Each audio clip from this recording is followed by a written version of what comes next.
واقعہ ہے نبی کریم صلی اللہ علیہ وسلم کے زمانے کا۔ مکہ میں ایک کافر رہتا تھا جس کے پاس سونے کا ایک بت تھا اور وہ کافر اسی بت کی عبادت کرتا تھا۔ ایک دن کیا ہوا، ایک دن اس بت میں کچھ حرکتیں محسوس ہوئی اور اس بت نے بولنا شروع کر دیا۔ اس بت نے کہا کہ جو محمد مصطفیٰ صلی اللہ علیہ وسلم وہ نعوذ باللہ اللہ کے رسول نہیں ہے۔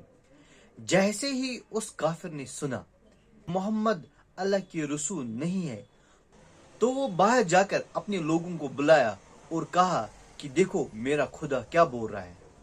جیسے ہی باہر میں کچھ لوگ آ گئے تو اس بت نے پھر وہی کہا کہ محمد صلی اللہ علیہ وسلم اللہ کے نبی نہیں ہے۔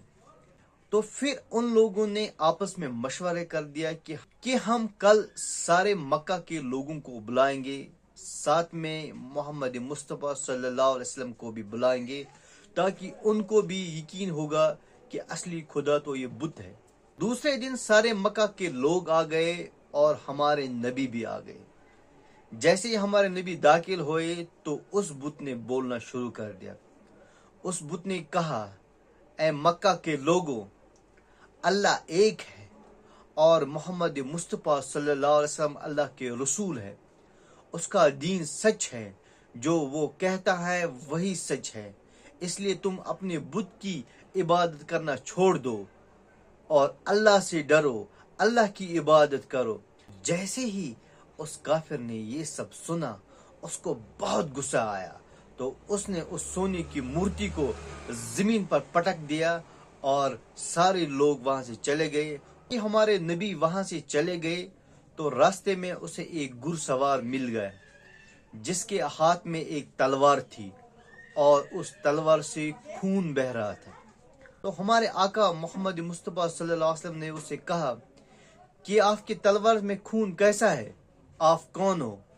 تو اس نے کہا کہ میں ایک جن ہوں، میں کچھ دنوں کے لیے مکہ سے چلا گیا تھا۔ جیسے میں وہاں سے لوٹا تو میرے گھر والے رو رہے تھے، تو جیسے ہی میں نے ان سے رونے کی وجہ پوچھی تو انہوں نے کہا کہ ایک کافر جن تھا جو اس سونے کے بت میں چلا گیا، نبی کے بارے میں برا بلا کہا۔ میں نے اسی وقت اس کے ساتھ جنگ کر دی اور اس کو مار ڈالا۔ میں نے اس بت میں جا کر لوگوں سے کہا کہ اللہ ایک ہے اور ہمارے نبی ایک ہے۔